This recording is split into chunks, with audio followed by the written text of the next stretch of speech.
push 1 in the chat if you can hear me.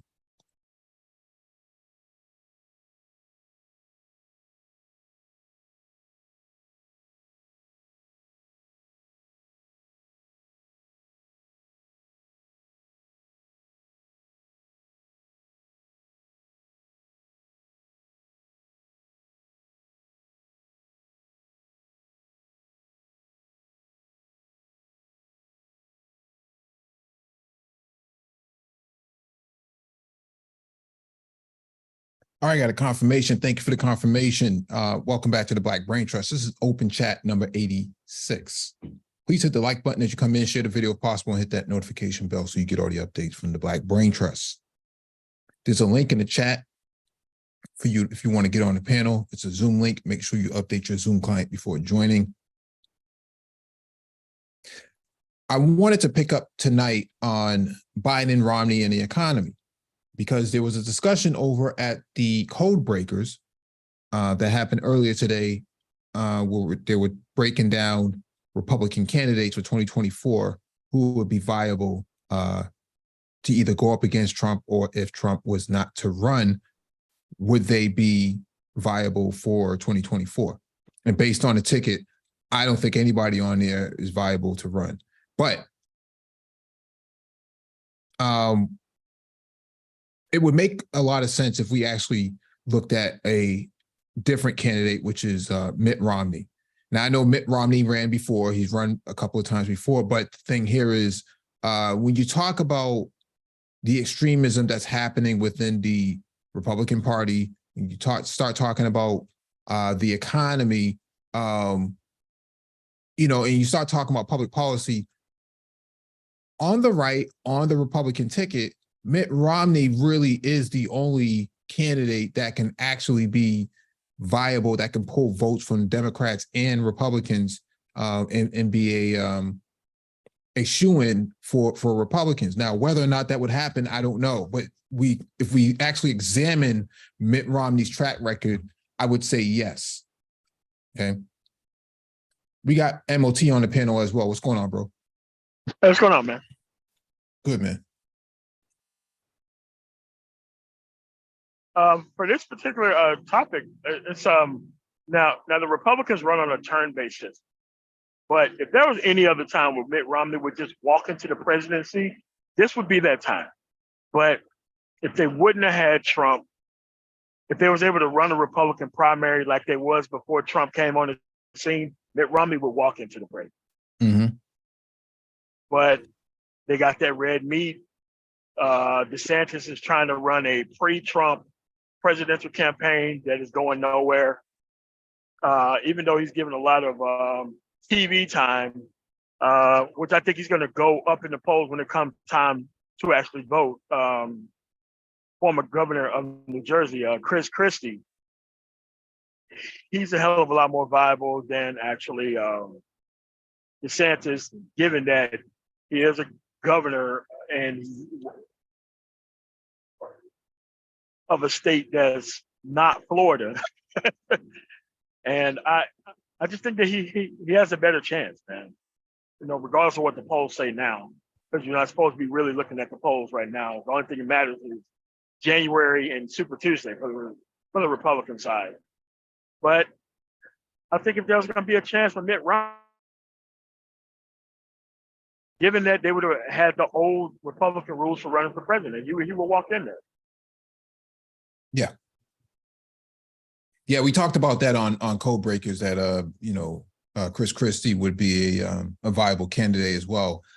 I personally don't see him as that, but I get the point that people are making. I just don't see him as that though. I don't see him as that guy. Not in this climate. No, not in this climate. No. Trump had poisoned the well to where everybody's going to seem like a tepid candidate compared to that. Yeah. Now, earlier this week, there was a stream on Three Letter Guy's platform, and T. Riddler in the chat room said that Mike V said the economy was doing good. I actually never said this, but what I was referring to was that the economy under Biden was doing relatively well compared to the previous administration. And the response was, well, I don't know where he's getting his numbers from. Well, I went to factcheck.org, okay? And I usually use fact check to verify what the actual temperature of the market is and within the president's candidacy, what they're doing. And so this is Biden's numbers April update, okay? When the statement was made, it was made for previous months. So let's make sure we focus on the context here. All right, here's a summary. It says, here's how things have changed in the U.S. so far under President Joe Biden, who announced on April 25th that he is officially running for re-election. So we do know that there's a hint that when people run for office, you know, that April, May timeframe is usually when they start announcing.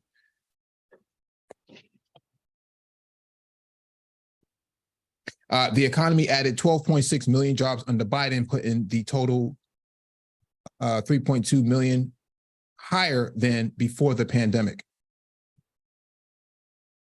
The unemployment rate dropped back to 3.5%. Unfilled job opening surge with nearly 1.7 for every unemployed job seeker. So when I made the statement that the economy is doing well, you don't have the economy doing well if you're adding 12.6 million jobs. Okay. You just don't have that. You know, numbers are the only thing that you can actually work with. You can't just work off of, you know, what some blogger said on GeoCities or what another blogger was saying or something to that effect. I'm going off the numbers, and the numbers show that under President Biden, who I did not vote for,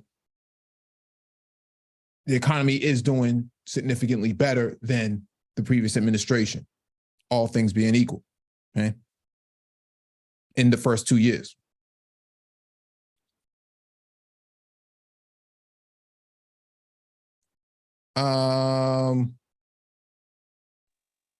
I mean, but you have to understand that they're pretty much a kind of tit for tat type of thing when you're responding to individuals who don't jump up on panels, who don't come out and say anything, who don't want to have the actual intellectual ability to be held responsible for the things that they say from 1 minute to another. It's easy to say these type of things from the chat.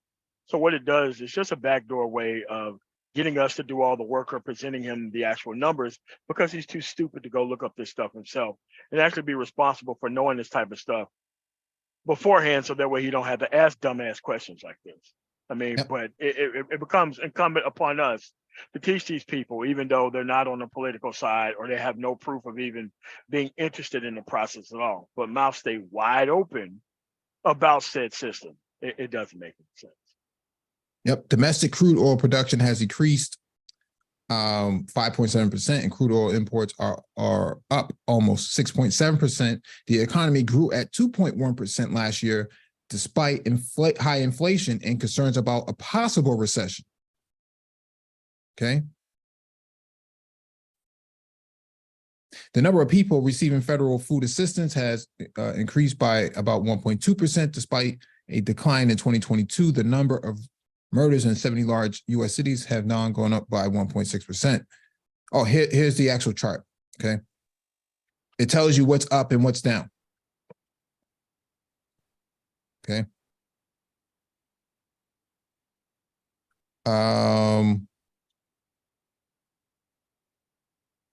Manufacturing jobs are up close to 800,000.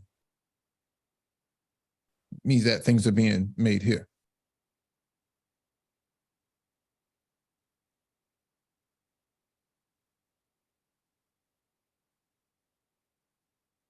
Manufacturing jobs during the presidential campaign, Biden promised he had planned to create 1 million new manufacturing jobs, and whether it's his doing or not, the number is rising briskly.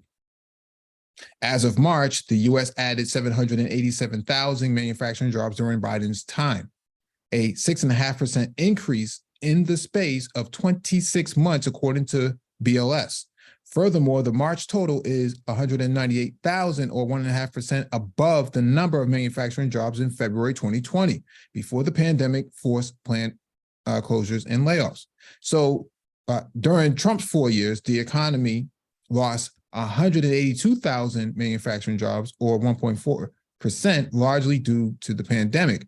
But in the first 2 years is what we're talking about here. You can't count 4 years versus 2 years. It doesn't work that way. And so we could look at the spike here or the dips here, okay?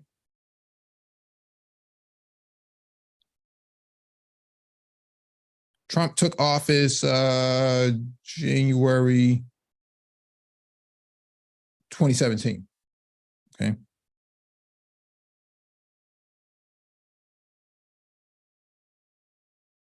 He inherited a very good economy from Obama. So we can't say it's his public policy because we don't know what public policies he's made, because he didn't make anything that was actually credible to write home about. Okay. So I just want to make sure that we're all on a record as to what happened and what I was referring to in those previous quarters. It wasn't like I was just pulling this out of thin air. These are the numbers. Actually, I'll put this in the chat so that everyone could look for themselves. This is the fact check. Now, imagine what would happen if people already knew this information and we didn't have to go over this. Yeah. But the whole point is for there to be no progress on the actual conversation and show up with nothing, so that way we can just keep re-looping the conversation around somebody's ignorance of not knowing what's going on. So yeah, that's currently what the plan is anyway. Yeah. So I'll put that in the chat just so that people can have it as a reference, because I'm not making up anything. I don't have to make up anything. It's just a matter of sources. I brought mine. Make sure you bring yours, and don't just tell me that, you know, the economy's not doing good because something about the bank sheets. I don't buy that, you know. You can't prove it. But you also have to recognize that a lot of these people just don't know. It's okay not to know, but like once you find out, now you know forever. Mm-hmm. You know, knowing is half the battle. All right.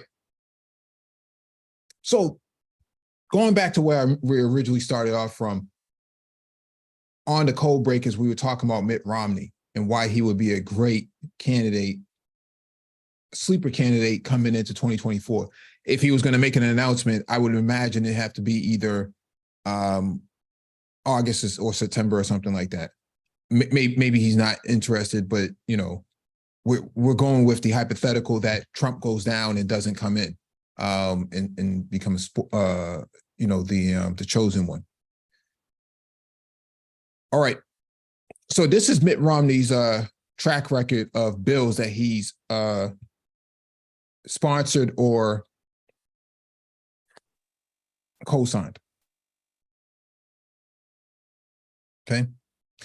Protect Funding for Women's Healthcare Act, a bill to prohibit federal funding of Planned Parenthood Federation of America.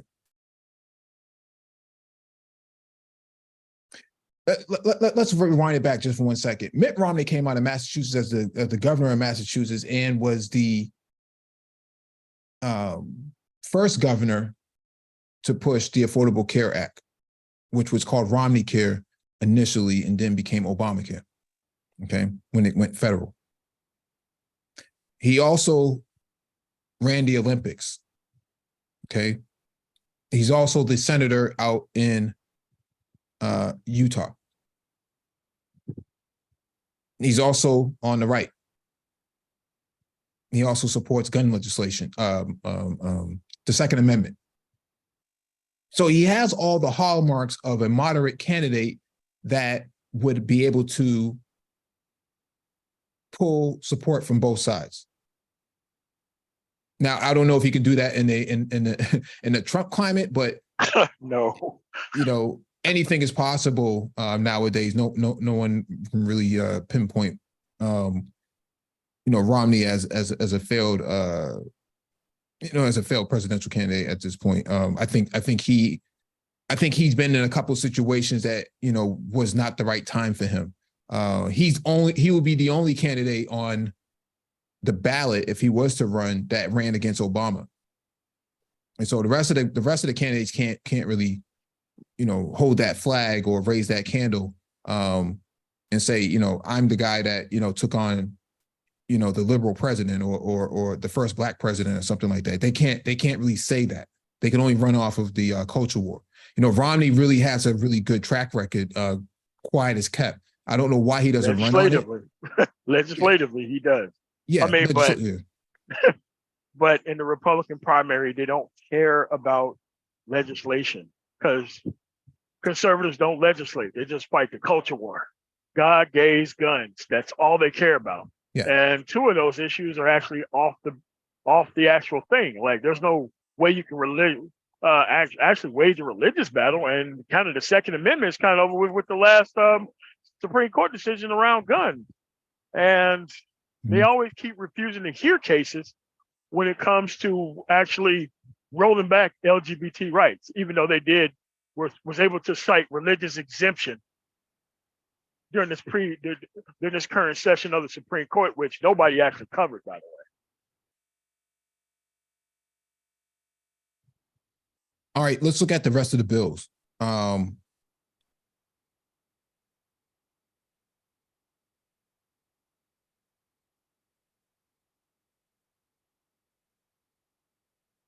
No taxpayer funding for abortion and Abortion Insurance Full Disclosure Act of 2023, a bill to prohibit taxpayer-funded abortions.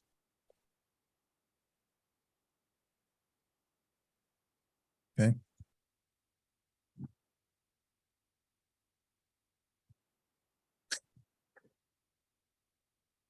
Ending China's Developing Nation Status Act, a bill to end the treatment of the People's Republic of China as a developing nation. So he's a China hawk. Retain Skilled Veterans Act, a bill to modify the restriction in Section 3326 of Title V United States Code relating to the appointment of retired members of the armed forces to positions in the Department of Defense to apply positions at or above GS-14 level. So he has something for the veterans in DOD, right? And so he's playing it fairly close in terms of where his politics land at. Let's look at a couple more.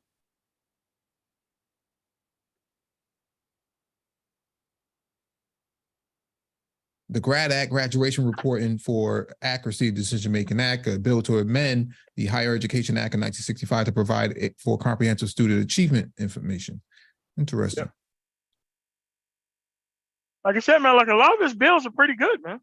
Yeah. Especially for a Republican and a conservative candidate, they're damn good.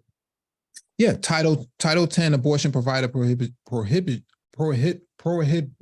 Act. Sorry.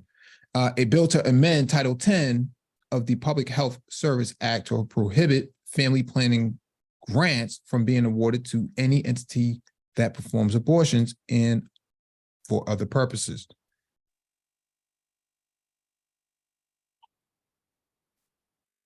I mean, he has a pretty extensive track record here from 2018 to now of what he supports and where he stands on a lot of things. So, and this is just 2023. We're not even talking about 2022 or 2021. We're just talking about 2023. Not even talking about what he did in actual Massachusetts, nothing.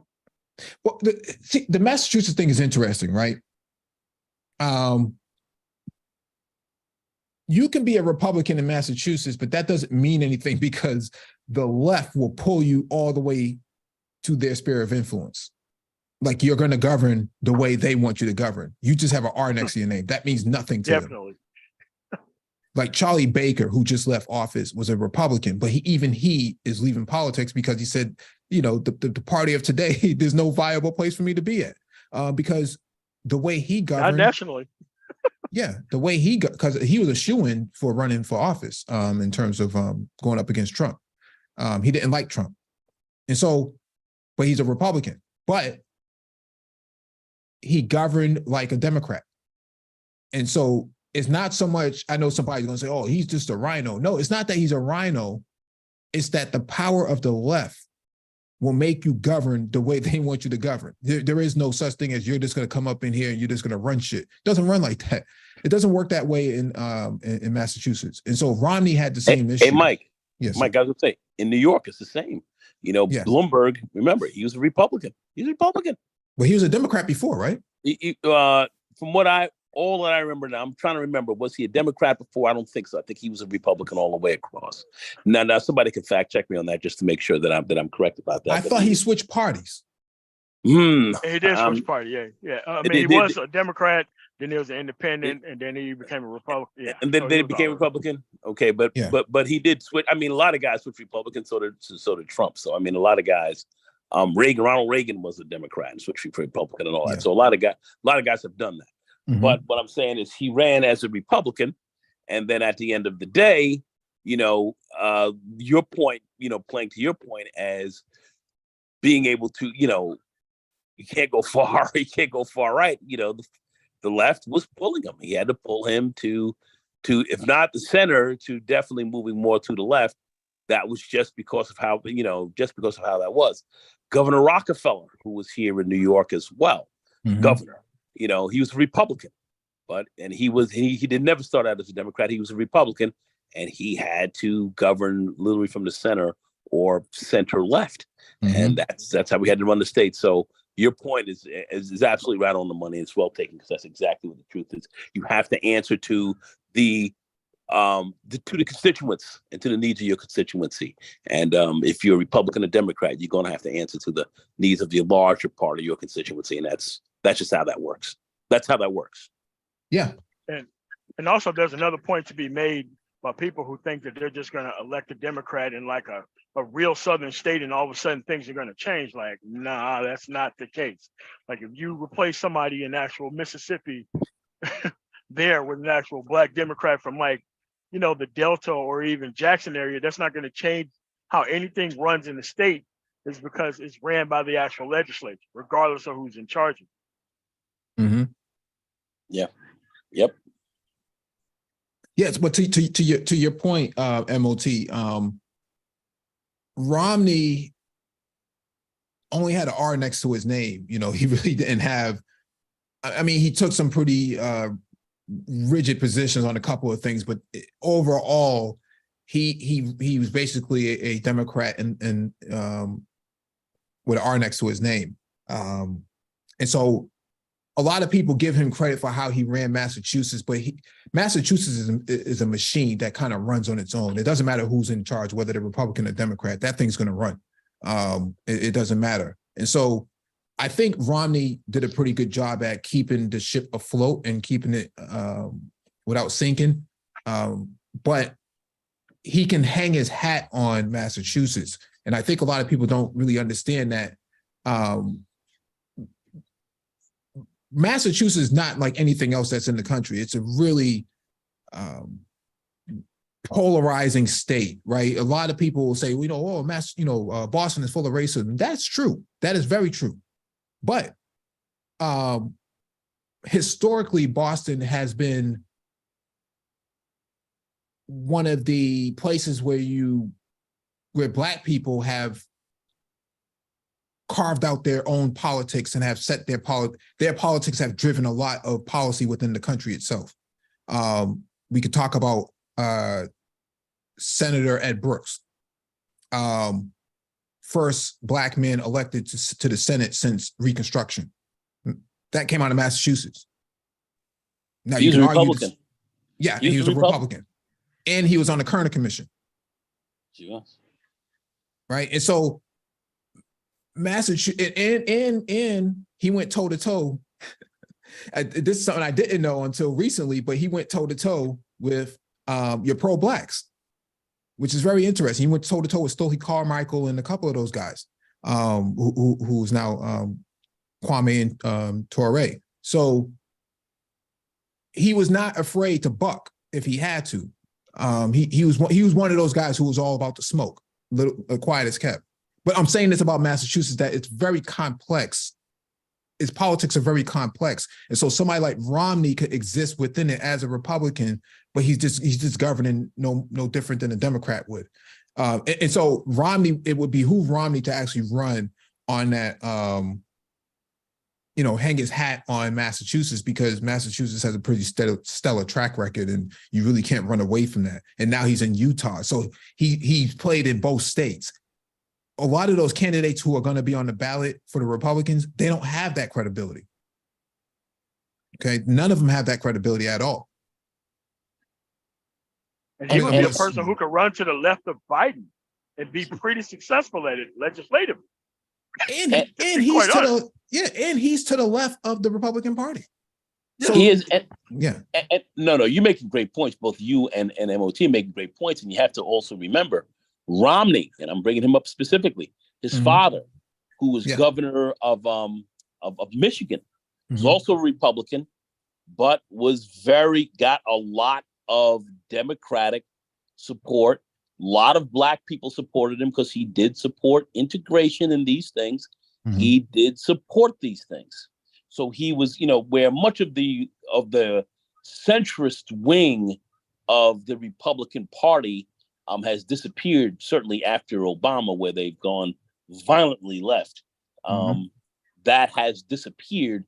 They are, there are those who are in the party who are still centrist, who are Republican, who are looking to bring the party back, but yet hold to fundamental conservative principles politically, of which we don't see now, are there. And that's where somebody like a Romney, and I think Mike had brought this up earlier, that's where somebody like a Romney is quite appealing, to be quite frank. He's quite appealing. He's quite appealing, as certainly as opposed to the far white nationalist right and the MAGA, the MAGA cult that has taken over much of the party. There are those internally who are looking to try to move the party centrally away from that, because they understand that is just a death knell for the party. The party cannot survive long term this way. So Romney, Romney is definitely very credible in this respect, and has got a pedigree of this. He's got a pedigree himself, his dad. He has a pedigree here. And I think there was an excellent point brought up that he did run against Obama, and couldn't go as far to the deep right as many wanted him to, because that really wasn't his that's not his position. That's not what he's really running on. He never ran from the deep extreme far right. That was never never his platform, or how he ran, or even how he even governed. So and he's got a record for that. So great points. I think he's definitely a credible candidate in the 2024 run. Yeah, I just think that I find it interesting that when you hear people say that they support Trump, but they don't support like Liz Cheney or Romney, it's just like, and they think that Joe Biden and Elizabeth Warren and AOC, are sipping cocktails together. Not exactly. It's really weird, man. Black manosphere, their political lens is not so much rose-colored, but it's just dirty. It's all smudged up and whatnot, and it doesn't make a whole lot of sense. They think that Trump is this 10-foot tall conservative who just runs around, ruling and governing over everyone else, because he's, this hardcore conservative. But that's not true. There was an interesting conversation that happened. I was listening to Black Press TV. I think it was Barrington actually brought this. He's a journalist, and it said that when Obama went up to the Obama administration, when they went up to Trump Tower to actually do the transfer of power to the Trump administration as they were coming in, that's a 10, 12, 13-hour conversation that happens between the sitting president and the incoming president. They said that conversation only lasted 3 hours, primarily because Trump was not interested in talking to Obama or hearing what the transfer of power was about. He just wanted the power, just wanted to govern. Well, not so much govern, but he just wanted the power and the ability not to have to govern. So he didn't want to be responsible for any sort of knowledge that would have been put in his lap on, Middle East politics and things of that nature, global politics, international and domestic. And so I remember when that happened, but I didn't know it was only 3 hours. And so it makes a lot of sense now that when you think about Trump's first 4 years, and especially the first 2 years, there was a lot of turnover in his cabinet. A lot of people came and a lot of people left within the first year and the second year. And that's because, like you're hearing now, the testimony from a lot of these people, they said it was like a circus. It was a zoo. You couldn't govern in his administration. It was difficult because no one knew it. No one knew what was going on. No one knew what to do.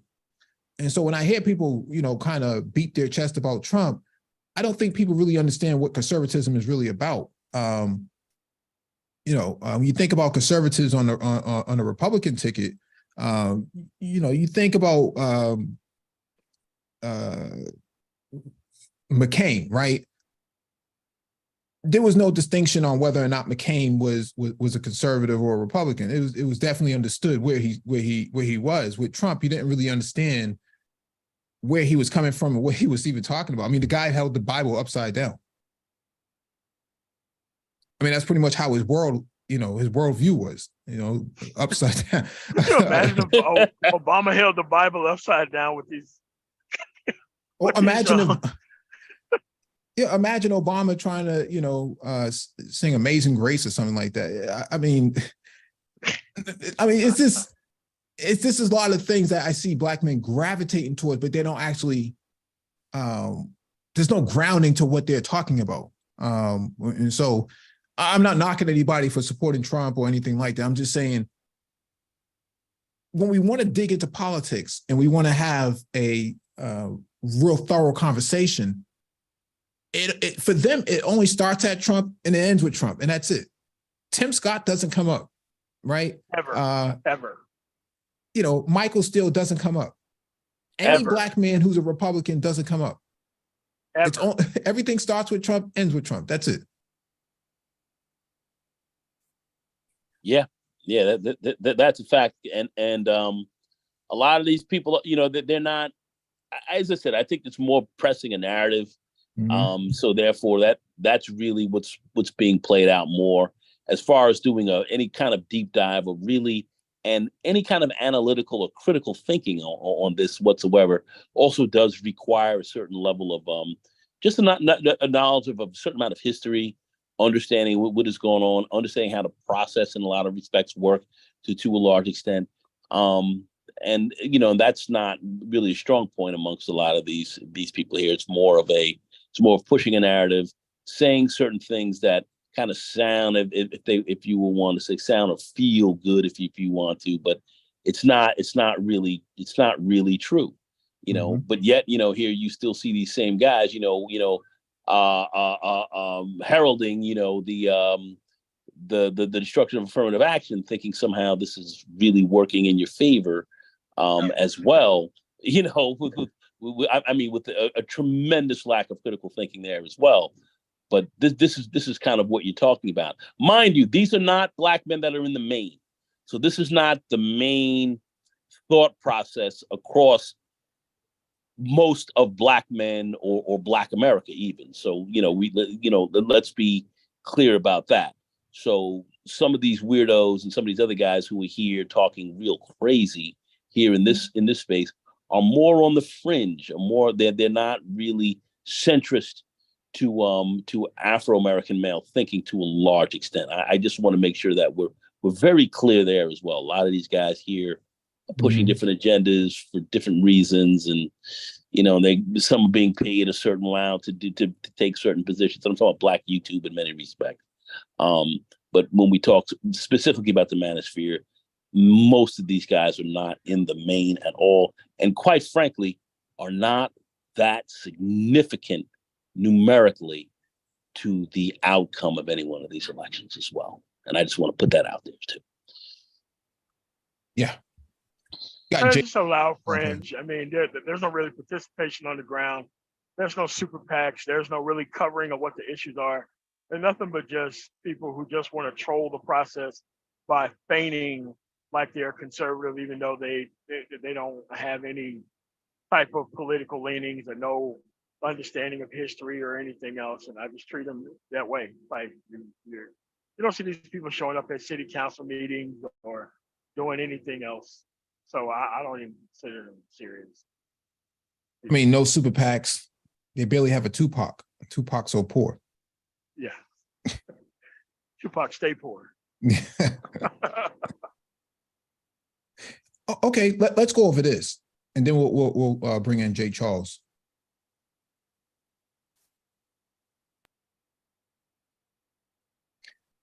Since people want to think that, you know, I'm actually unjustly attacking, you know, Black conservatives. Black conservatives with Project 21 celebrate Supreme Court ruling to end racial preferences in college admissions. Who knew? Who knew that Black men who are on the conservative ticket would celebrate something like this? But if I say it, I'm attacking the manosphere. But if they do it, you know, that's perfectly fine.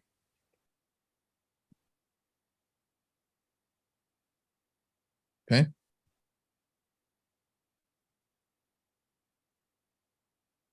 Let me read this real quick. Ambassadors with the Project 21 Black Leadership Network shared the Thursday, June 29th, U.S. Supreme Court ruling on two seminal affirmative action cases. Students for Fair Admissions Incorporated versus President and Fellows of Harvard College and Students for Fair Admissions Incorporated versus University of North Carolina. Project 21 has filed an amicus brief in the Harvard case. In a press release, the organizational leadership pointed out, quote, the court ruled in favor of Students for Fair Admissions in both cases by deciding that institutions of higher learning cannot use race as a factor in admissions. In the court's ruling, Chief Justice Roberts wrote that the court says it has permitted race-based admissions only within the confines of narrow restrictions. University programs must comply with strict scrutiny. They may never use race as a stereotype or negative, and at some point they must end. Today, we have a 21st century Brown versus Board moment, said Project 21 chairman Horace Cooper. Finally, what? What? Unbelievable. Finally, the court has ruled that colleges and universities will have to use only methods that are race neutral for admissions and will no longer be able to discriminate against or in favor of applicants based on their race. Quote, no student should have to worry that they will be prevented from entry into college because of their race. And thanks to today's ruling, no student will, added Cooper. And what may be considered the most important issue addressed during the Supreme Court's 2022-2023 term, the cases challenged race-focused policies rooted in previous court decisions that suggested that diversity goals justify using preferences admitting incoming freshman classes. Since the 1978 SCOTUS ruling in University of California Regents versus Bakke, race has been allowed to be a factor in college admissions, no matter the harm inflicted on students considered less favorable by college admission boards. According to Project 21, the injustice has been undone with today's ruling. Keep in mind, these are Black men saying this. Yeah. Okay, that's what Project 21 is. Using discriminatory practices to supposedly remedy past discrimination was always going to be a recipe for disaster, said Project 21 ambassador Christopher Arps.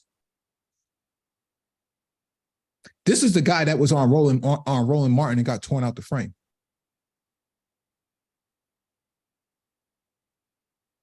We should do a review of that as well. I think we did already. Oh, we did? Oh. Yeah.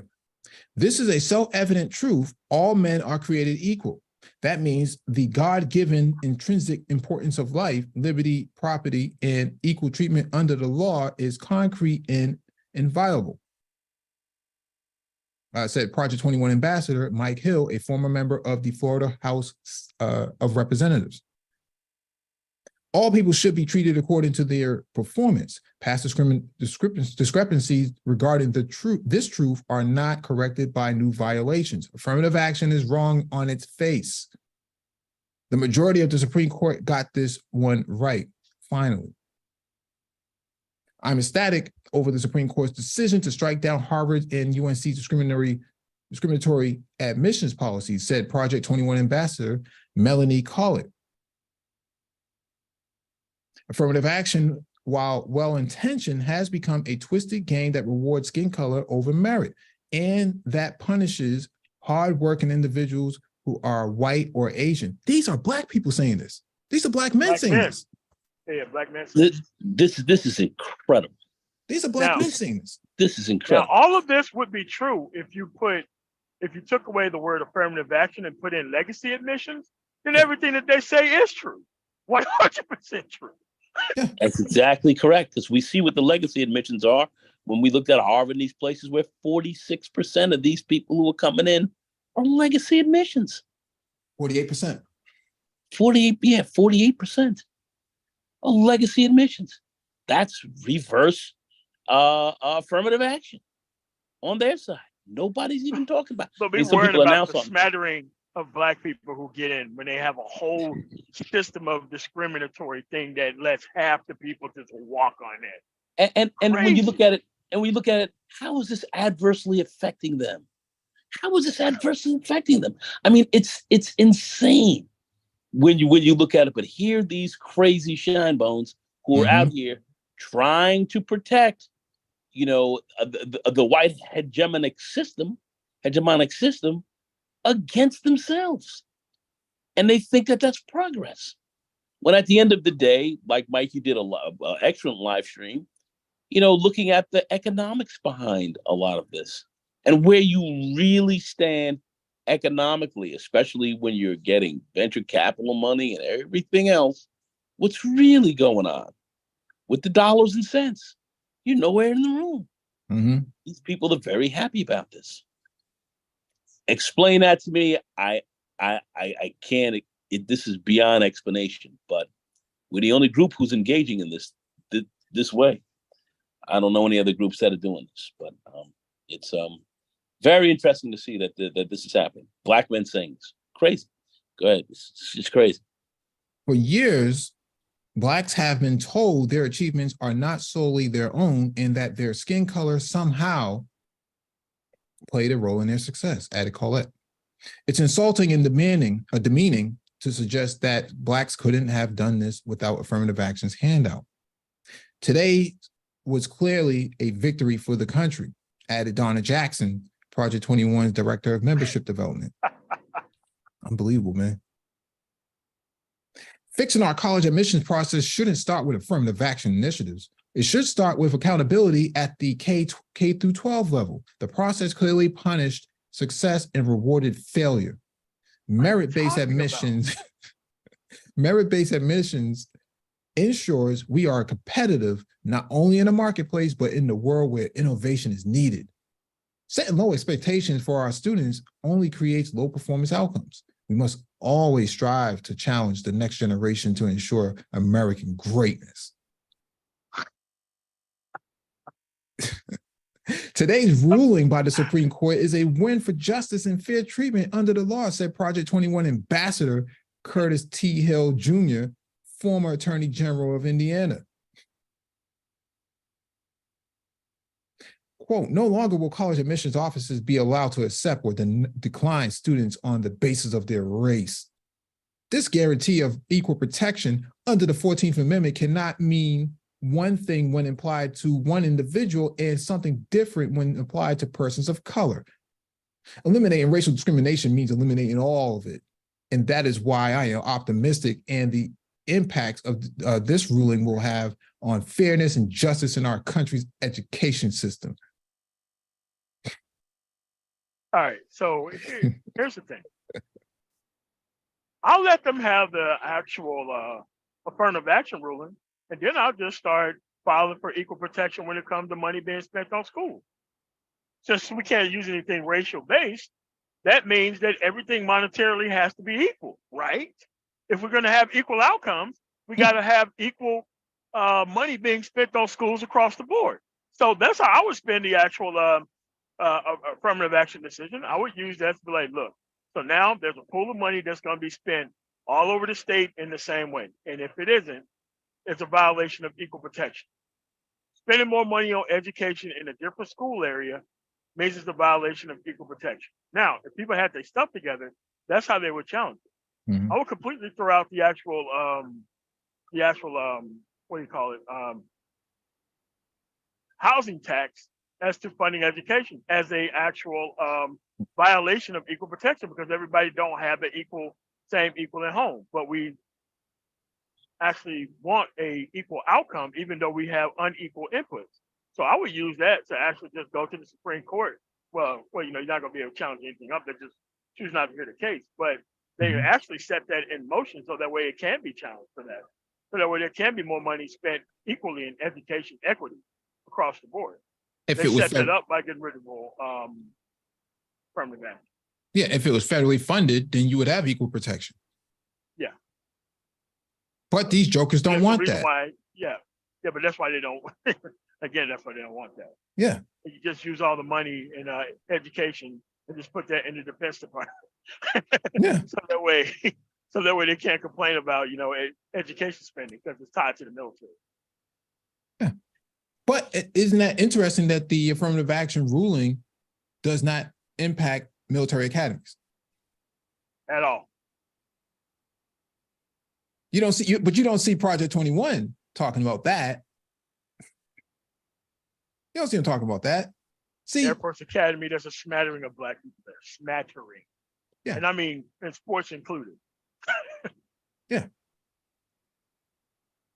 And so, I bring this up because Black, I was attacked and Complex Art for himself. We've had people leave comments under the videos that we've done in the past saying that the Black Brain Trust is moist.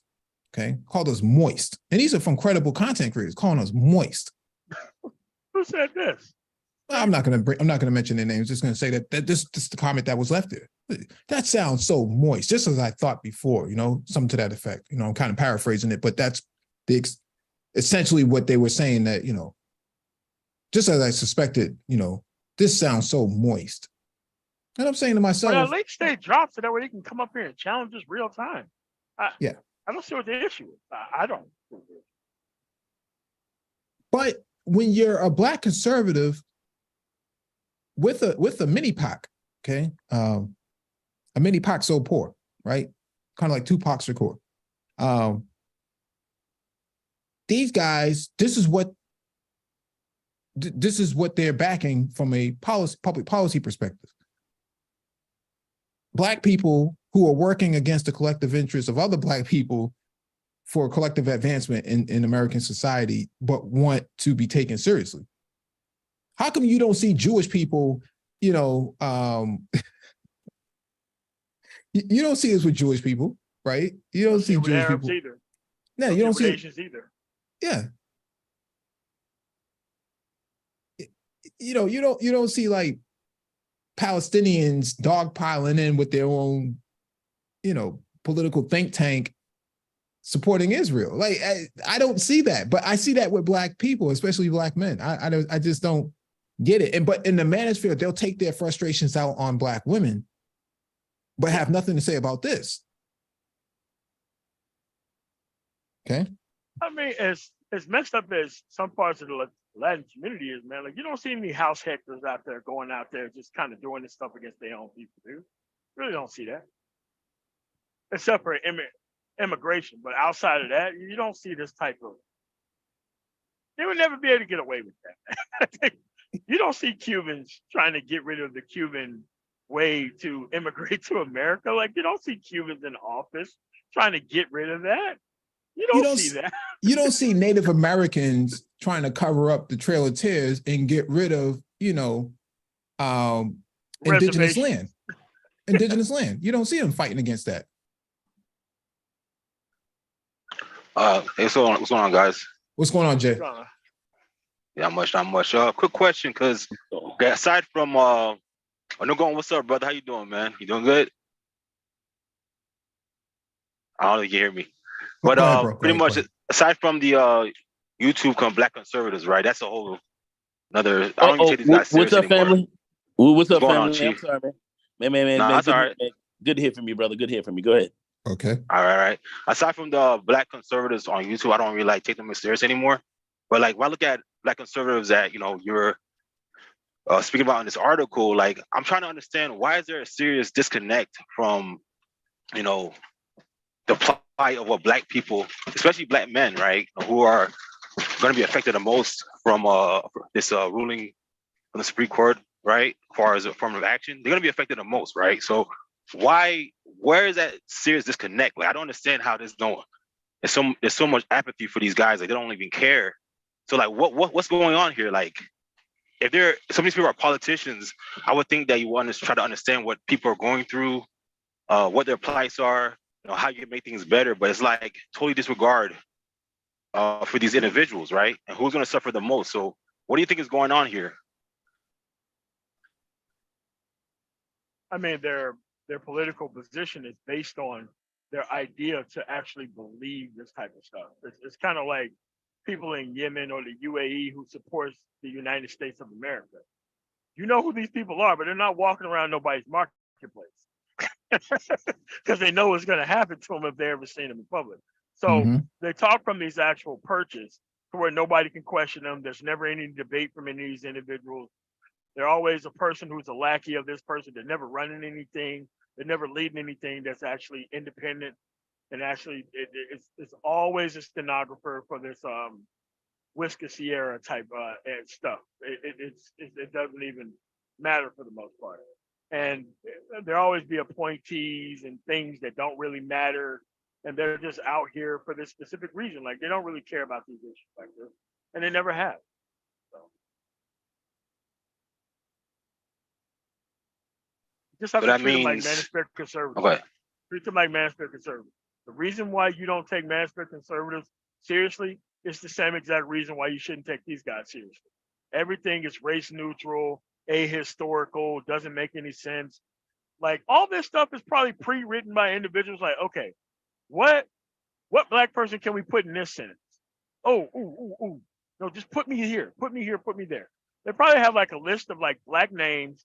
Somebody wrote this stuff out and just start plugging these names in here as the article went on. Because you didn't see an actual interview of people actually talking about this. Because no reputable news organization would have anybody on to actually say this stuff to the general public. They'll probably lose all their advertising. If they put somebody on TV to actually talk about this stuff, ain't nobody trying to lose their advertising dollars over this type of nonsense. This is why these people are not connected to anything that's tangible. They say this stuff in this type of bubble that's funded by other individuals, and they're never really on TV talking to an actual wide open group of people about what they quote unquote feel, because they know the conversation wouldn't even go anywhere. Yeah, pretty much. But let's go over this. Switching gears for a second, let's go over to Ice Cube as he uploaded that video about a week or so ago, not trusting Dems. Yo, what's cracking?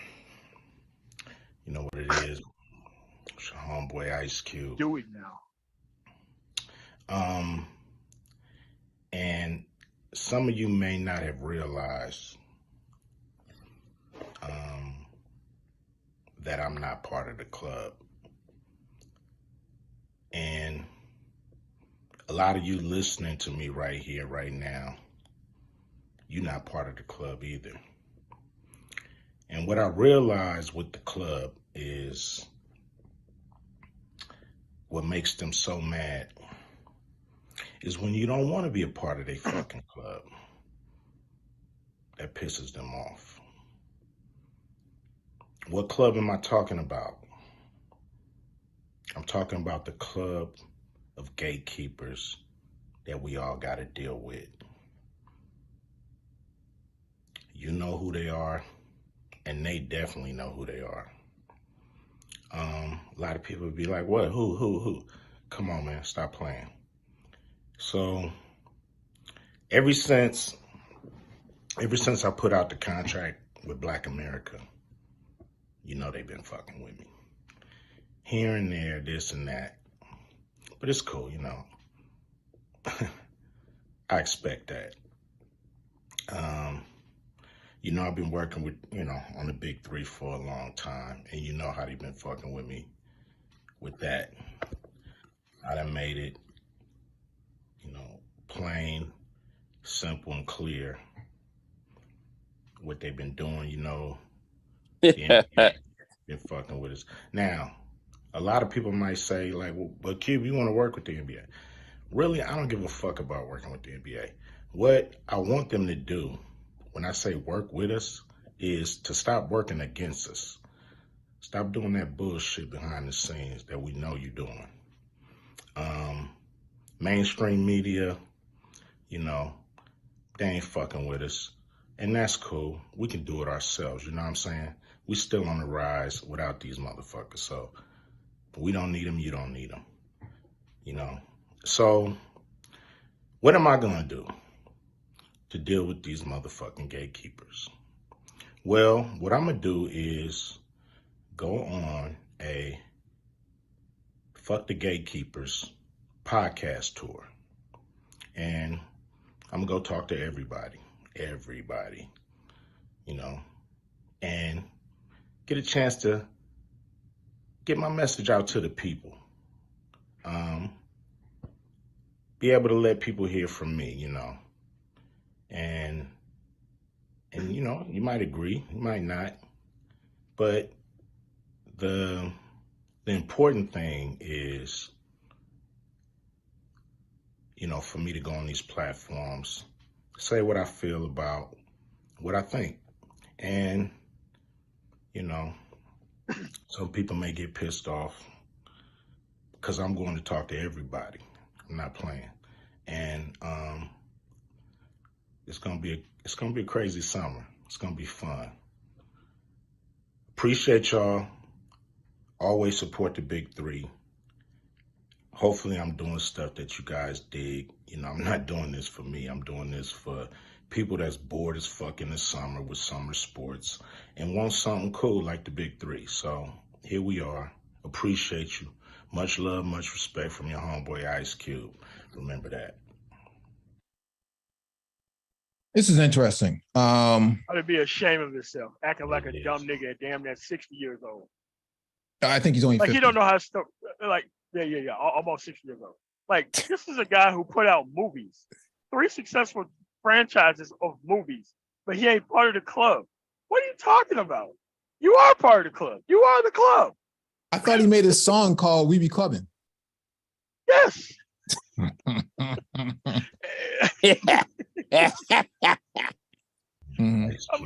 mean, but this is what happens when they don't expect you to learn anything about how anything works since the 1970s. He literally thinks he could come on, he could turn on a live stream from his multi-million-dollar house and actually play dumb in front of people.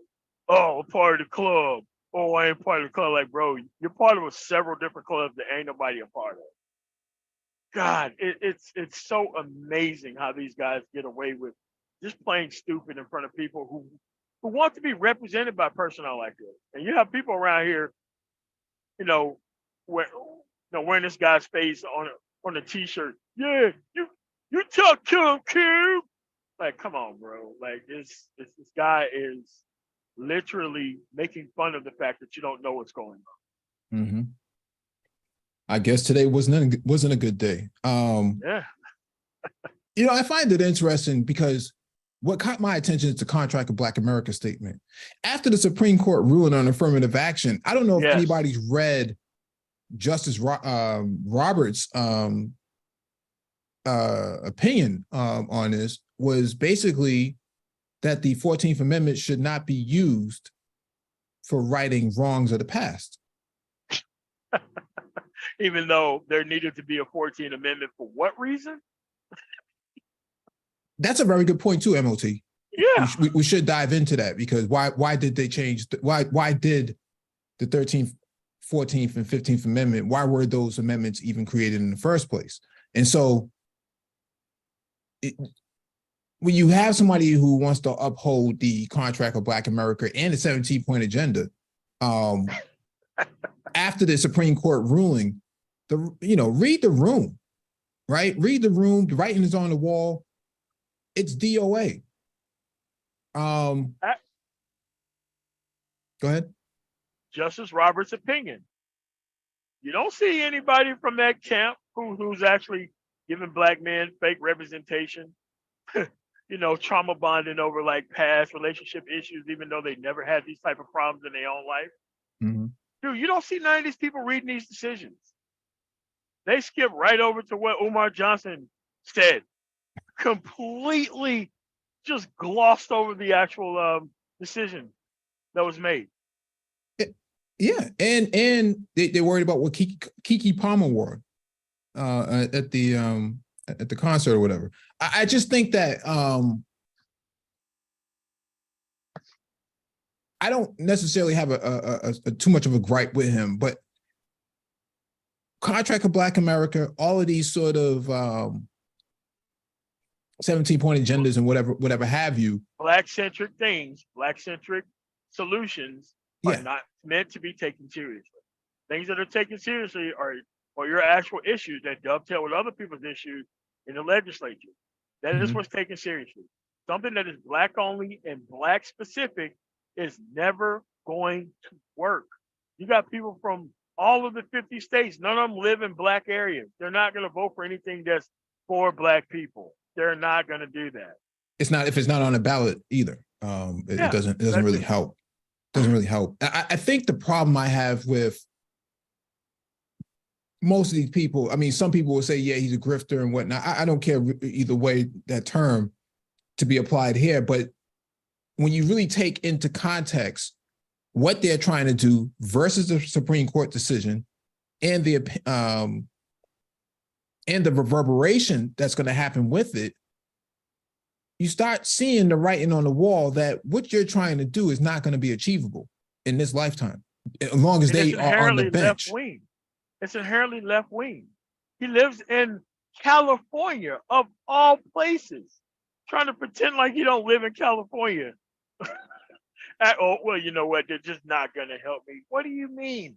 You live in a completely liberal society and work for liberal-ass Hollywood, trying to play this role like you're some type of outsider who's doing something for the people. Like, come on, dude. Like, who are you talking to with this? Well, also take into consideration that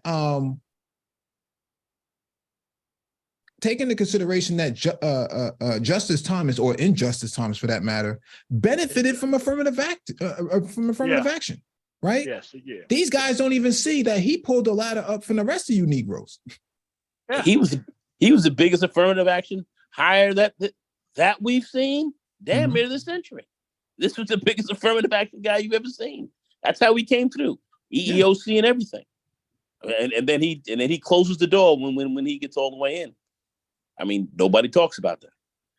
I mean, I mean, this is the same Ice Cube who ran with Dub C and Mac 10, talking about bow down. Well, what happened? I thought that was the hit. That was the lick. That was the hit. Can't get enough of this gangster shit. What happened? Yeah. It's been a good day. No thou went up. So there you go, man.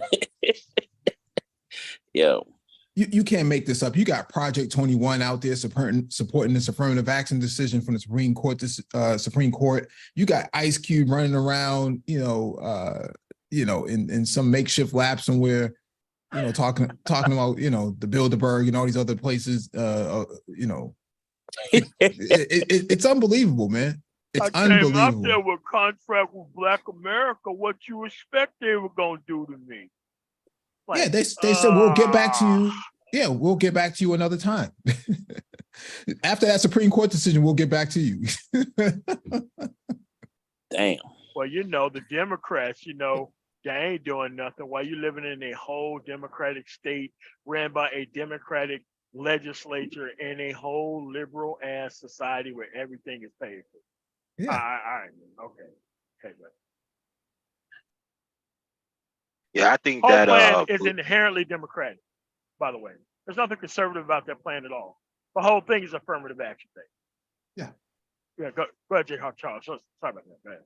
yeah, I think that politically that from I'm learning, man, I think black men especially, but black people as a whole are just politically 30 years behind, man. They're like way behind as far as during the process and since the I say since 19 I watched the Barry Goldwater speech, right, at the Republican convention in Arizona, right? I just watched his speech and the vitriol he had for what black people were doing politically, was crazy. And I'm thinking, okay, looking at that and their feelings towards what black people are trying to do, just pretty much utilizing the process and just trying to create a better future for themselves.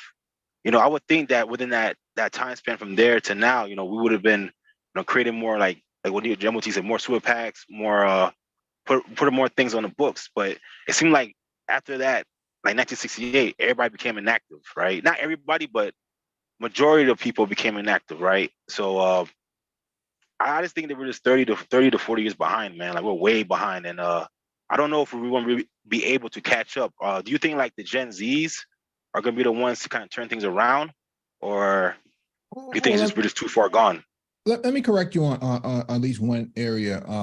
COINTELPRO under the FBI and the CIA played a significant role in disrupting a lot of the movements after the 60s and the 70s. And so that's why it looks like, there's things are frozen in time is because they disrupted a lot of the pro-black movements back then. And so a lot of them dudes up, killed them and everything else. Yeah, well, they poisoned the movement by spreading a lot of rumors and getting people jammed up in things that they didn't need to be jammed up for. And so it does look like a lot of folks are frozen in time, or they just haven't not advanced their knowledge set. I think Black people today, or more importantly, Black men, are fighting from a position that is not. You're not going to be able to advance from where you are, at least not in the chessboard, not in the grand chessboard. And so they're not moving strategically because they want to avoid engaging the political process as it stands. They think that that shouldn't matter. You should just get things done. I mean, we had a stream some years ago where this brother got on a panel and said we can go to Home Depot and get some supplies and start building up the Black community now. And that level of thinking is pervasive in a lot of guys out here. Just not really complex, not really sophisticated at all. There's no real complexity in the way how they think when it comes to social policy development, right? Public policy development. They don't really think beyond really rudimentary ways of how you engage community and place and time. So I do see a lot of that in the manosphere, that a lot of guys avoid actually having that conversation, because if you really think about all of the public policy ideas and whatnot, it only comes from the Democrats, right? We've asked guys to come on to the panel, and we've gone to other panels, and we've asked, okay, you don't like Democrats, fine. Show me the Republican or the Republican Party's agenda that coincides with your ideals. Trans bathrooms, right? Trans bathrooms becomes the highlight, and it doesn't really advance, right? Because when you really break it down, okay, trans bathrooms, okay, well, I just don't want, gender, gender affirming bathrooms or something like that. Really, that's what your concern is? Your concern is about solve that problem by just making all bathrooms all gender. It's all over the Midwest and everywhere else in the middle of nowhere. But that becomes the hallmark of the discussion, right? So now you can't talk about the $100 billion that the DOD is holding on to, that historically black colleges and universities only get less than 1% of, right? You can't even have that conversation because they're focused on the bathroom, right? You can't have a conversation about the $500 billion in venture capital that's out there that black people are not having access to at less than 1%, 0.56%. We talked about this ad nauseum before, but these are the numbers. When you start having these conversations with these guys, they're more focused on, let's say, alimony. Oh, look at DeSantis. Did you see that ruling that he made? They didn't even read it, but they're so quick to jump on that because for them, it doesn't require any sort of, deep thinking, man. It's really strange. And so you'll be right that they're locked in a time warp of being a culture warrior and nothing really more than that. And, that's why a lot of people don't want to talk to Ice Cube, because a lot of his ideas had already been cultivated within the party itself, but only one party actually cultivated that. That's the Democrats. But he doesn't want to talk to Democrats, right? And then you have a lot of guys who follow Ice Cube who don't want to follow Democrats, that don't want to vote Democrat, but want all of these initiatives. Where are you going to get it from? And another thing about Ice Cube. No. Go ahead. No, I was just saying that he's making things worse. That's all it is. He's not making things better. So yeah, he's alienating himself. He's alienating, and this is another thing too. He can't put a lot of people. He can't put asses in seats when it comes to votes. He cannot sit down and say, I can deliver X, Y, and Z number of votes to this election. He's not involved locally in his area. He has no pull really nationally. You have a few brothers walk around saying, oh, yeah, I'm down with Cube and all this, but he represents nothing politically and nothing you can put on the table when it comes to political currency, really. And that's what we're really talking about for those who are involved in the political process on kind of on the ground floor. He offers nothing there, nothing. So he just sits there and talks this madness, looks crazy sitting up in here talking like he can deliver something. Who is this guy? Nobody's paying this guy any serious attention at all. Here we are with our with our Black Men's Political Caucus here, Westchester County. All right, this guy is not talking to anyone here in Westchester, in the city, or anything. He has no organization to link up to. What is this guy really going to push, and who's really going to get behind him? So that's another very key piece you have to really look at when we get into the into the mechanics of how this stuff is really working. That's why this guy's full of shit. He just sitting out here talking. Well, he doesn't represent anything. Nothing. He wants everything to be his way and his way only, and that comes from a lot of Black men who. He's in a dream world. He's in a dream world. I mean, in hell, you want ice water. You want all kind of things. Well, he thinks because he has the money and the clout that he should be able to get things done. And when folks don't respond to him, then it hurts his ego. I mean, you can see in multiple videos, especially the Roland Martin interview, how bruised his ego was when Roland Martin asked him what's the difference between the Platinum Plan and Contract Black America. He, Craig from Friday, man, Craig. Yeah. Craig. Yeah. And I don't mean to beat up on him. We don't mean to beat up on him, but he put himself out there. He'd rather go on tour talking about the Illuminati and the Bilderberg rather than to actually push his Contract of Black America to make it more sound and heard, right? He doesn't want, I mean, it's not even on his website. If you go to his website, it's the Contract of Black America is not even on it. And he's not working with anyone politically, locally in any states at all. Not even in California. Bottom line is pretty easy, but he's not going to do the work. No, he's not going to do the work. So if he's not going to do the work, bottom line is he has no bottom line. He's full of shit. He's trying to bullshit you. So that's where you're at with this guy. I pay him no mind politically whatsoever. He's a non-entity, and let him get out there and just yap. Let him get out there and yap and Wait for his next movie. Next movie to drop or something. I don't know what else is going on, but he's not significant. He's not significant in the political arena. He's insignificant, not a factor. Well, I think this is a good thing because it helps you to understand how power works, right? Because what you're explaining right now, you're saying that if you're going to get in the political arena, is about what you can deliver, right? So you damn right. He has the money. He has the money and the clout, but he doesn't have the power. So now, I think this is good because it helps you to understand how power works in the political arena. So I think that's what our problem is, that we're not really delivering what we could deliver as a black man as a whole is our votes, but we're not even delivering that. So it's like he has no power or clout. He has no power or clout. He has a clout to a certain extent, but he's able to go on these platforms. But what kind of clout? What kind of clout does he have? He has 3.3 million followers. I mean, that's a significant. Okay, it's a significant megaphone to have to broadcast your message. And he has the ability to go out there and actually get a tour bus and put the the wrappings on it to say contract of black. He can easily do that, but he's not going to do that work. Yeah, he's not going to do it. Put none of that in act. He's put none, and that's the bottom line in politics. He's put none of that into action. None of it. I'll tell you what Ice Cube can do right now. Ice Cube can exclusively work in the South exclusively during the election time and get turnout to a point to where they would have to pay attention to him everywhere else. He ain't going to do that. And that's easy for him to do. And he's not even doing it. He could translate that into political power. He could do that. He's not doing it. Look at the difference. And he's not going to do it. Look at the difference between him and Akon. How is it that Akon is making the moves that he's making and he's been in the game less time than Cube has?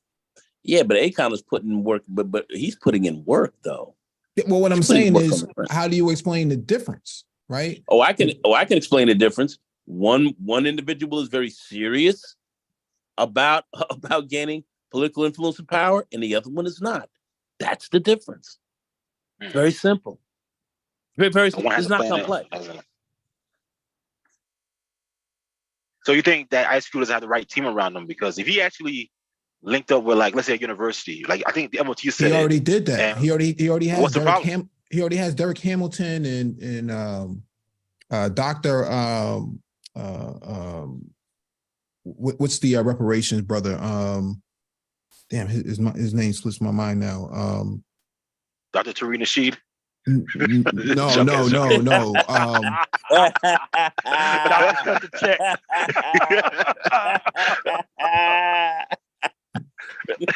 No, Sandy Darity, right? He has those people in his corner, but I think the problem is he has not brushed up on his knowledge on what is necessary for moving forward. Like, for example, Arnold Schwarzenegger was not a political science major, but he went back and did his homework before he ran for office. I didn't know that. Right? Yes. So, yeah. So same thing with Jesse Ventura, someone who came out of entertainment, went back, brushed up on his homework, and then ran for office. But you have to also remember, they got involved in their own political PACs. They started local political groups that started to give them a groundswell on the ground because they started running in their various states. So they had to have, ground floor organizations to get out there like we were doing last summer, voter registration drives, getting out there, knocking on doors, having, your local community groups sit down and have meetings and talk about various types of issues you were talking about and going to town halls and so forth. That's a part of the work you have to do. It's hard. It takes time. It takes money and time. You have to put that in to be politically involved in this. It takes work. This guy's not going to do that. Who also tried to do that in Denver? John Elway. Really? Until he realized, man, he tried. But at the end of the day, he came in with this conservative shit. And it was like, hey, man, this is a liberal city. And it's always going to be that way.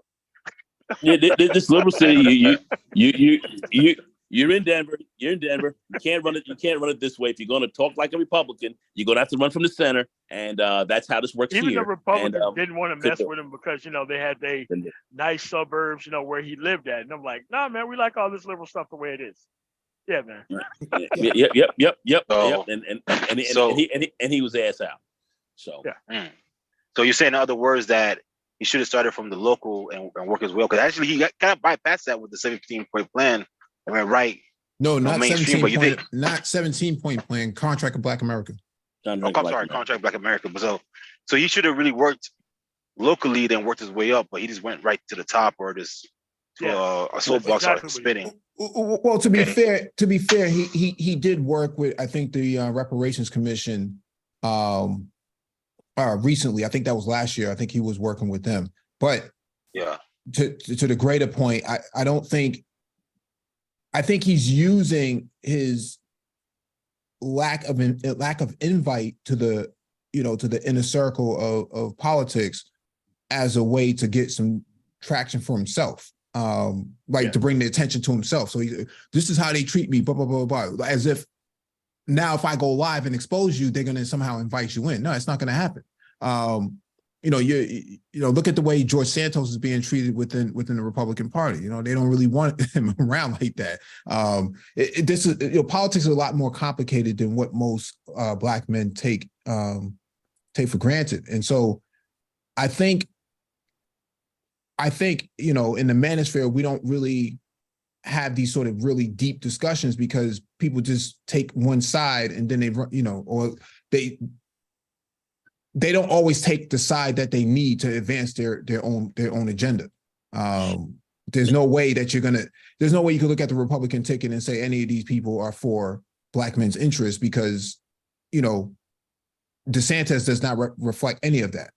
His whole entire campaign is based on marginalizing and disenfranchising Black people. I don't understand how you can get behind that ticket and say that, I'm voting my interest. How can you look at, Brian Kemp and say, this guy, he met with King Randall and then somehow, some way, that holds your interest. Well, you didn't even contribute to King Randall's school in the first place. These are the sort of things that, Black men are trying to weave themselves in and out of to make it seem like they're a part of the political process when they're not. Mike, don't include all Black men in it, because you have many Black men who understand the dynamics and the mechanics of politics. No, I'm saying the ones who do. I'm saying the ones who. I'm saying the ones who do in this space. That's why in this space. This space is highly ignorant, highly unstudied, highly unstudied. You have some people out here who are very stupid. All right, and don't think properly. You have some, I think, who are mentally damaged, and and some who are, you have a freak element here that is not operating properly. So I don't want to make that as the overall for how a lot of Black men think, because that would not be accurate. You have a freakish element here in this space who are utterly fucked up. I mean, am I railing on them? Yeah, they're fucked up. I mean, they are. They don't understand this game at all, but they're out here running their mouths for whatever reasons. And we're here to more or less talk about how this thing really, really works. It's not going to be super popular. A lot of guys are not going to want to listen to you all the time because it doesn't appeal to what they want to talk about, which is highly skewed stuff and really kind of really out there on the fringes. And we have to identify that as well. Those who understand what's really going on and do understand politics from a ground floor, understand the mechanics of it. It's a small number. It's a small number of us, and we're trying to expand it, but it's a small number. And you have those who are going to fight against you because they don't like the fact that they're ignorant about this and don't want to be exposed as being very ignorant. They don't want to be exposed that way. So you're going to have some problems. I mean, but you also have to realize that most of these people think it's a one-time sabotage deal, not a long-term consistent effort. Like you got people who want to come in and sabotage the vote one time, where you have people for 48 years voting for actual, thinking that they were going to be getting rid of abortion like the next cycle. They were struggling on for 48 years. Well, you got people who want to walk in for a one-time or two-time political sabotage joint. But the other side is super committed to sabotaging everything for their actual issue. So it's just that at the end of the day, a lot of people think that being a political saboteur or actual spoiler is less of an actual time investment than actually being an actual political dissident, learning these actual things, disengaging from having to quote unquote troll the left, even though every one of your ideas is left wing based, is actually social justice warrior based, but you don't want to side with the people who normally and historically have actually been on your side, man. And I would just say, treat most of these people, if they don't know the history or willing to play by a certain set of rules, treat them as a political saboteur. Right? Take it serious. Yeah. Yeah. I just still, we're kind of getting off the top of the ice cube now, just having an open chat now. But, so many Black men just squander all of their social power, their social capital by just not participating. And they don't support other Black men. Quiet as kept. Like they'll say, like, oh, I'm Black male first, and I'm Black male second, I'm Black male third, and yada yada yada. Did you support Warnock? Did you support Gary Chambers in Louisiana? Did you support Booker in Kentucky? Did you support Mandela Barnes in Wisconsin? All the Black men that could actually have gotten your agenda pushed forward, you didn't support them, and all the gray boys that don't have your best interest, you get right behind them. Mike, most of these guys didn't even know these Black men's names that you're talking about. Most of them don't even know them. They don't even know them. Don't even have a clue. You're talking about like the moons of Jupiter, man, like stuff that they just don't know and don't have interest. But what you have to look at is what's at the bottom line of a lot of what drives these men. It's fear. They're afraid. They're fearing the white man. They're fearing what will happen. And they feel, let me knuckle up and submit to what he wants. And at the end of the day, we'll ultimately get something of what we want. It's fear that drives them. Fear and weakness.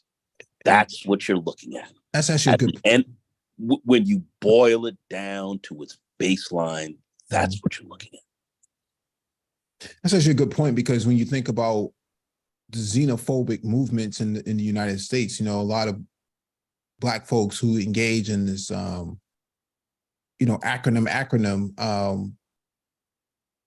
are hiding behind that, right? The fear, right? They're hiding behind all of that in order to justify not doing business with folks on the continent, not doing business with folks in South America, not doing business with people in the Caribbean.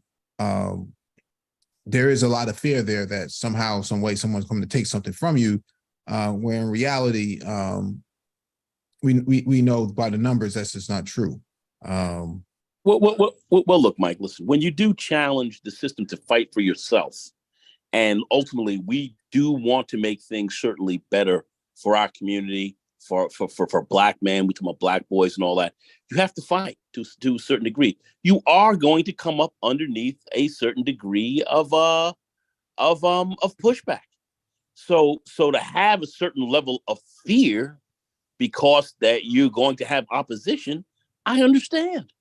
But that's the game you're in. That's why these guys are not part of that game. They're not down with that. They're not down with that. They're here just to float along, to try to get along, whatever little piece they get, that's fine. Don't come down on my head. And anybody who's trying to do that is shaking this thing up, and they're causing these people to get all upset, and don't rile them up, and don't do this and don't do that.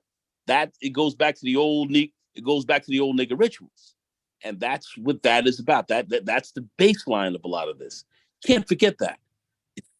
At the end of the day, what drives them is fear. The fear that they haven't mastered is fear.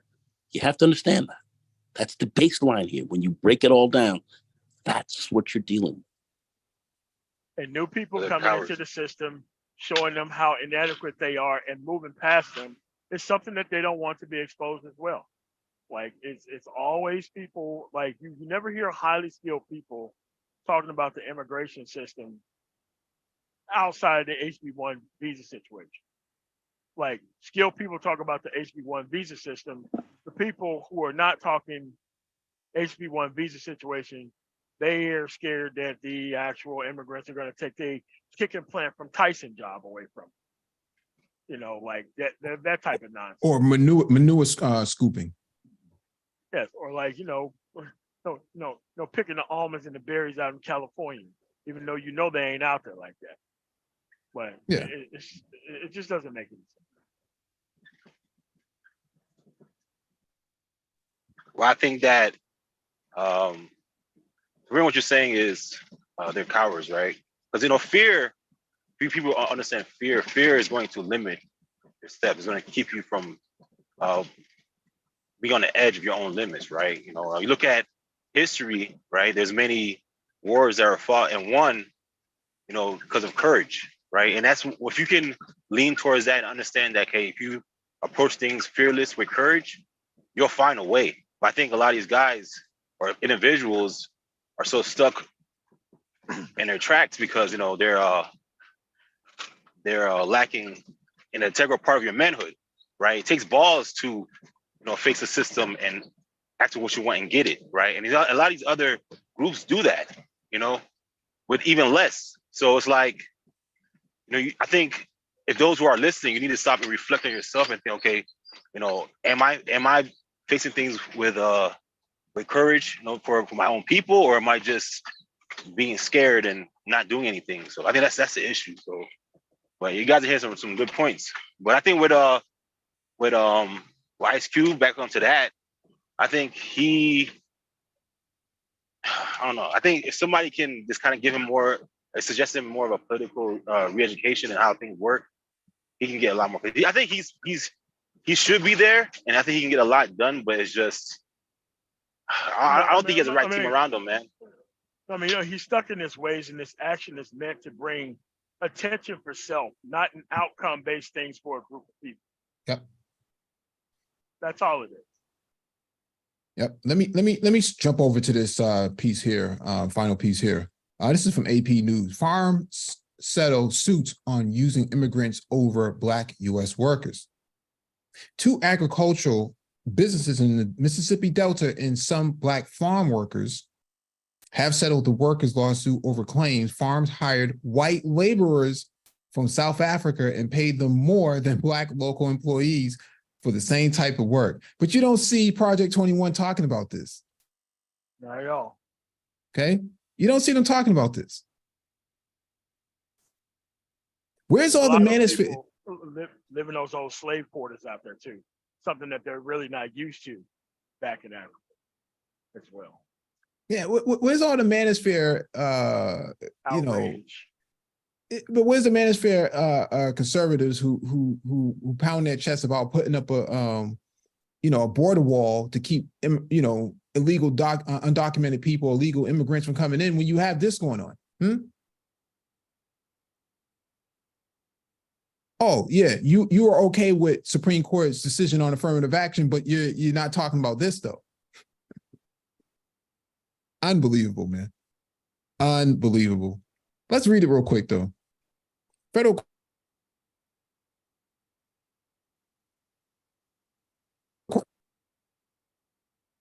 remaining private. Quote, this particular form of discrimination is a recent manifestation of the age-old problem of exploitation of Black labor in America, and particularly in the Delta. Rob McDuff of the Mississippi Center for Justice, one of the workers' attorneys, said in a news release Thursday, these settlements are an important step, and we are going to keep moving forward in an effort to eradicate these abuses throughout the Delta. Where's all these Black folks who want to move to conservative states and talk about how conservative states are run so well? Yes. Conservative areas. Southern Migrant Legal Service. Yep. Southern Migrant Legal Services and the Mississippi Center for Justice filed one of the lawsuits in September 2021 on behalf of 6 workers against Pitts Farms Partnership, which grows cotton, soybean, and corn. 2 more plaintiffs joined the suit in November 2021. The groups filed the other lawsuit in April on behalf of 5 workers against a catfish grower, Harris Russell Farms. Both farms in Sunflower County are about 100 miles northwest of Jackson. Court records show U.S. District Judge Deborah M. Brown filed the settlement order in Harris Russell Farms case on December 6th, and U.S. Magistrate Judge David A. Sanders signed the settlement order in the Pitt Farms case on December 22nd. Amal Boabib, a Southern migrant legal service attorney who also represented the workers, said the plaintiffs will be compensated for the discrimination they suffered at these two farms. But many other Delta farms are engaging in these unlawful practices, and more suits will be coming against those who do not pay fair wages to the local workers, Boabib said.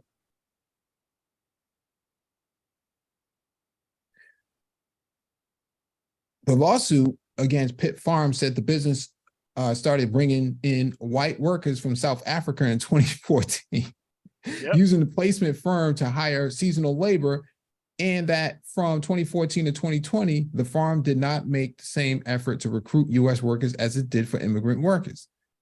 The H-2A program allows U.S. farmers to hire foreign workers when no U.S. workers are available, but it does not allow farmers to pay American workers less than foreign workers, Boabib said. So the Migrant Legal Services and the Mississippi Center for Justice also contacted the U.S. Labor Department, which investigated allegations of wage theft and displacement of U.S. workers. In November, the department announced it had recovered $134,552 in unpaid wages for 54 workers at 11 farms in the Mississippi Delta and set fines of $122,610 against those farms. See, you don't hear the Manosphere or anybody else who claims to be a Black conservative having, doing an analysis on this. Okay. Yeah, Mike, but let's keep. Once I started talking about this, the numbers dropped off. All right, Mike. So let's keep in mind what happened. The lawyers for the immigrants teamed up with the lawyers from the guys who wasn't getting hired, and they both sued them together. That never happens in any issue, but it happened in this issue. Well, you have two diametrically opposed individuals come together suing the corporations for exactly the same reason. Unbelievable.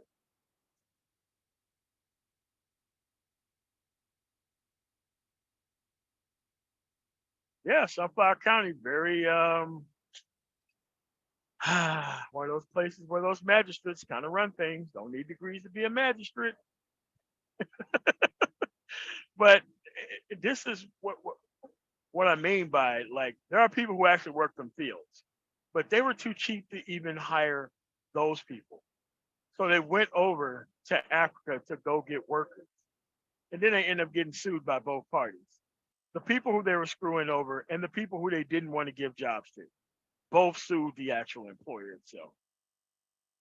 Unbelievable. But if there's no jail time, they just get away with it. And then they weren't even paying these people minimum wage. They were never paying those people minimum wage. They let those people stay out there in trailers. What they do is they put trailers on the land, and the people were actually living in the trailers on the land and still paid below minimum wage. Even though they didn't even want to pay the minimum wage to the actual people who they used to bring out there, who used to stay in the same trailers out there on the land. So they decided to just go buy plane tickets and pay people minimum wage. Like, we're talking about multi-million and billion-dollar farms doing it. These are not poor people. These are not poor corporations. This isn't some farmer down the street.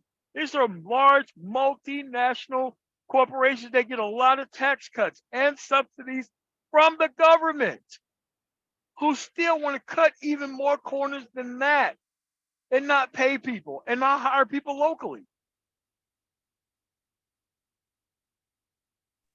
Can't make it up, man. So pretty much it's corporate greed. Okay, now I want to go to the other side of that, right? Now I'm not trying to be biased. I'm going to go to the other side. Isn't that what capitalism kind of pretty much is, though? Like, you want to.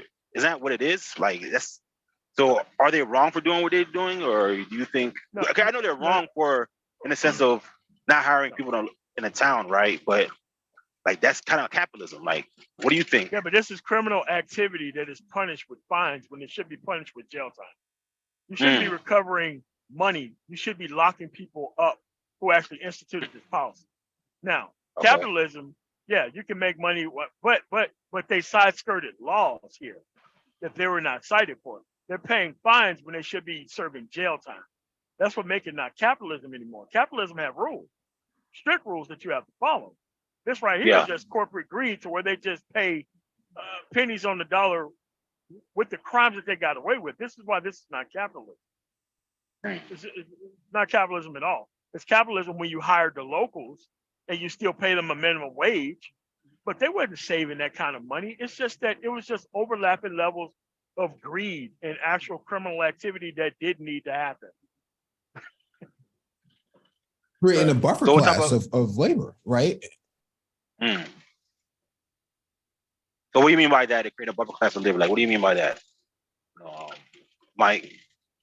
What they brought in white labor from South Africa who align with their views. Okay. If you think that, these white run corporations have the best interests of Black folks too, you'd be sorely mistaken. I mean, this article actually highlights this, right? This idea that they paid these immigrant workers more and stiffed the Black labor for less. That's not what happened.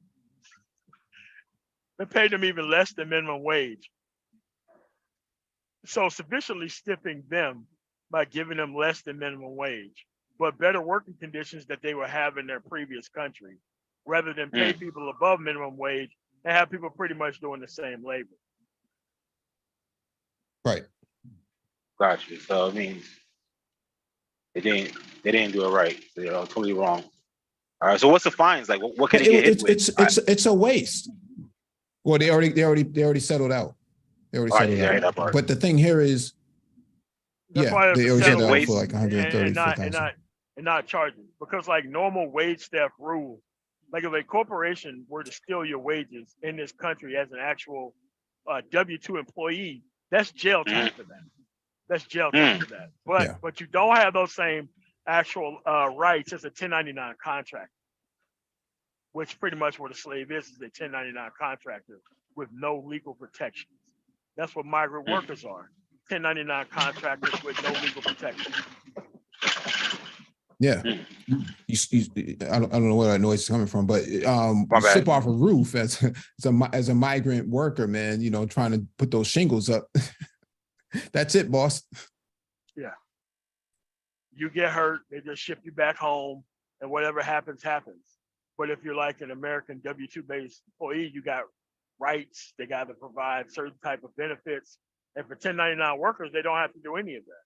They don't have to pay unemployment insurance and all that kind of stuff for 1099 contracts. For actual employees, you have to be able to do that. So it's just pure greed, and greed don't get solved with slaps on the wrist and recovery of wages that they would have spent anyway. No, it's actually solved with instant jail time and suspension of business license in the actual area. Actual consequences that actually hurt people. That's why it's not capitalism. It's capitalism as in the idea of using cheaper labor, but look at how far you're going to actually screw over the people locally, and you're using public dollars with some of these subsidies to screw over the actual local people by doing so as well. Yeah. And what's interesting is too is that a lot of these companies are backed. A lot of these companies back, Republican parties, right? Like these type of companies usually give money to the Republican Party. So, because the Republican Party is a cheap labor wage party. That's why they're always against the minimum wage.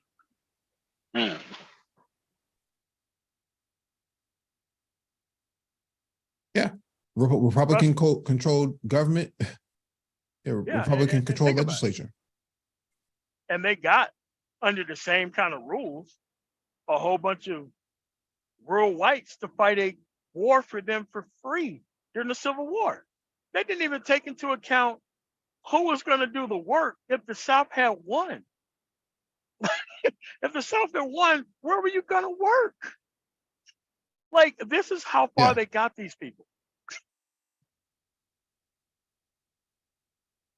Yeah, because with all the destruction from the war itself, you'd be spending more time trying to clean that up than anything else.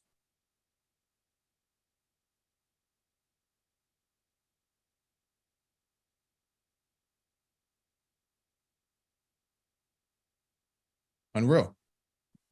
Put that one in the chat as well, because you don't see folks really talking about that sort of immigration. No, those sort of illegal immigrants. They don't have anything to say about that. Just they're perfectly fine, you know, with the status quo of. I don't know what's going on. J. Charles' microphone. Oh, my bad. You were going to say something, J. Charles?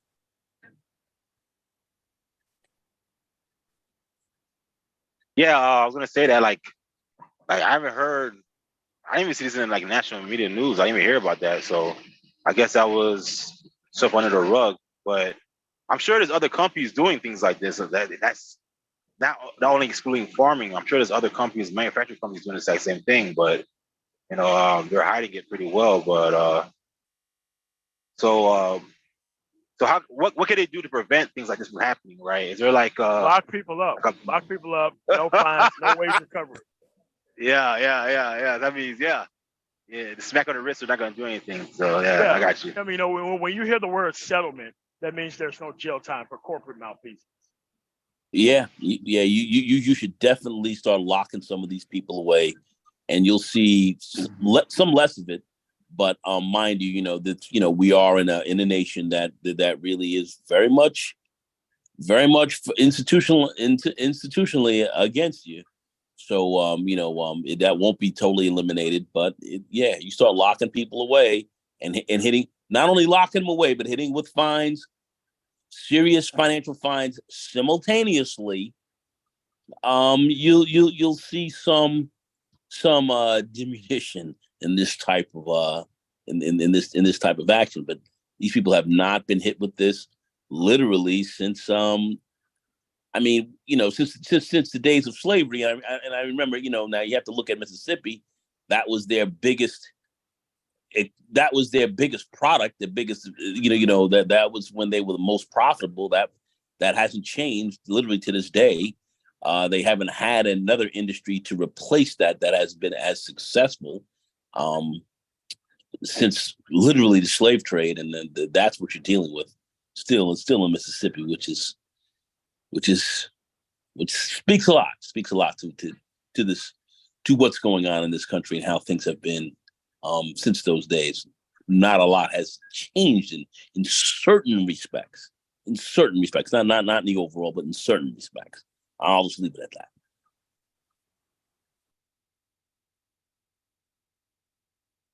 I think that's a good place to end it. Thank you all for joining us. Please hit the like button on the way out and hit that notification bell so you get all the updates.